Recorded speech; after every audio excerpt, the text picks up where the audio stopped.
Welcome back, everyone. Ready for another deep dive? Absolutely, always ready to explore something new. Well, today we're diving into the world of self-discovery. Oh, interesting. But with a twist, we're adding a bit of archery to the mix. We're looking at a piece called Reflections, The Zen Archer by Pedro Elias. The Zen Archer. Sounds intriguing. Right. Now, before you picture us, all decked out in archery gear, let me clarify. This article isn't about hitting a literal bullseye.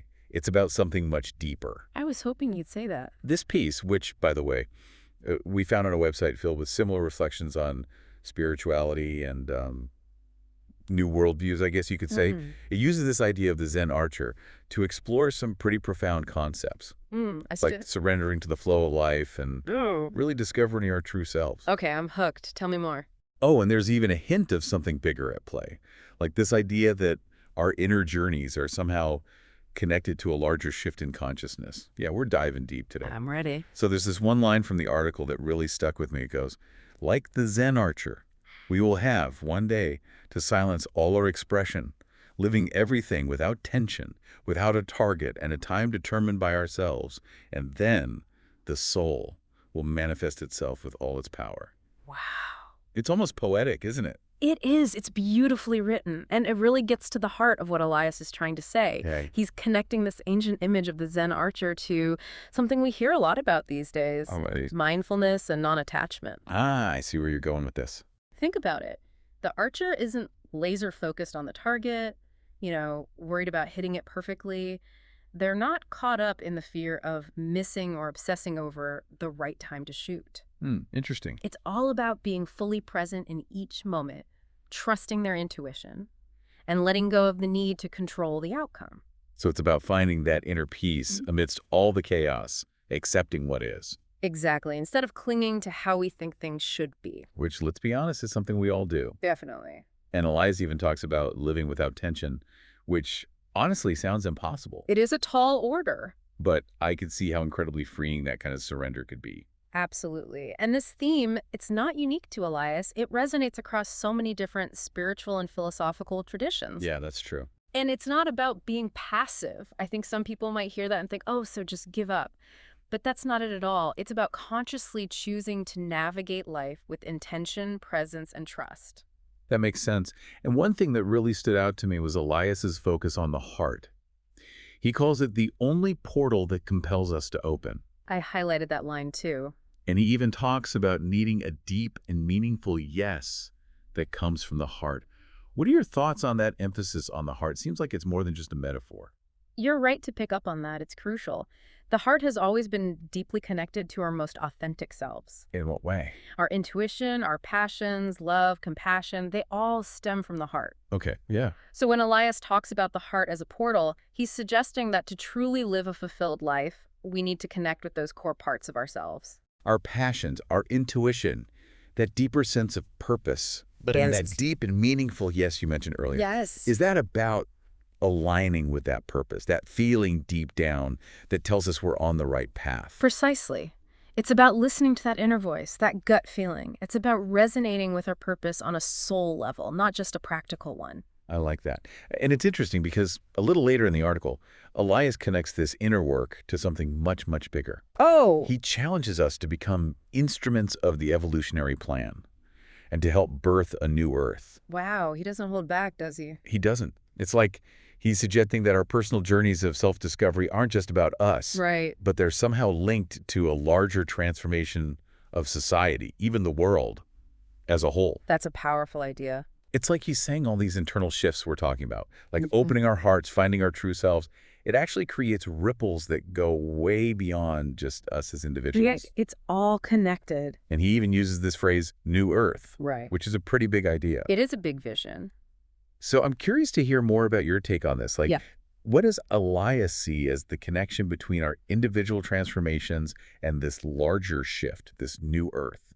What I find really interesting is how Elias doesn't just focus on personal growth in isolation.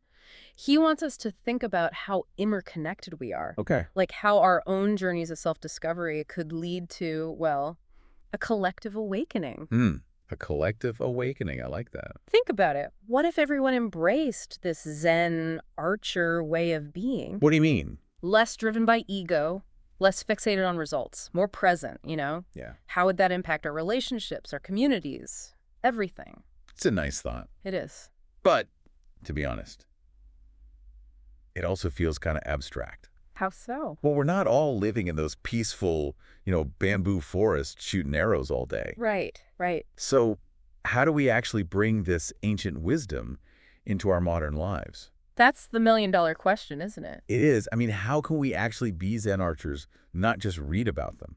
It's easy to get caught up in the doing, the achieving, especially these days. But I think Elias would say it starts with cultivating that inner stillness, just like the Zen archer. Okay, so finding moments of peace in all the noise. Exactly. Even if it's just for a few breaths. Exactly. Like turning into our bodies, noticing what's going on. Being present in our bodies, yes. And approaching things with a sense of, curiosity, instead of getting bogged down by worries. Exactly. It's a shift in perspective. So it's less about achieving some external goal. Right. And more about cultivating a certain way of being. Yes.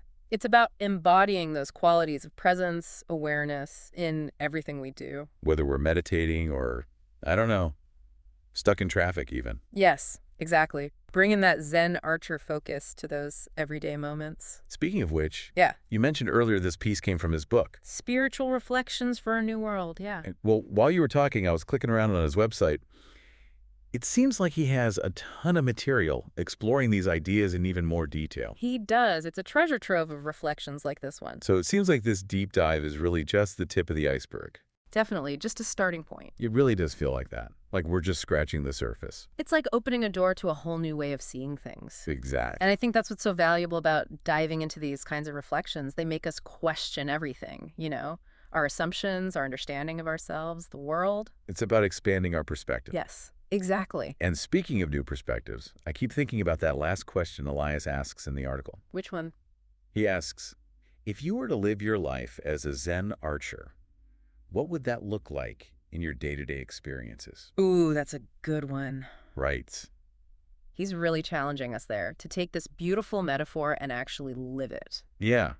Like how would our work, our relationships, even just those little everyday things, how would they change if we really brought that Zen archer energy to them? It's about finding that inner stillness no matter what's happening around us. Right. Like no matter how chaotic things get, Exactly. we can still have that focus, that presence. It's a practice. It is. It makes you wonder if maybe, instead of seeing all those everyday moments as distractions, what if we saw them as opportunities? Opportunities for what? To practice being that Zen archer. I like that.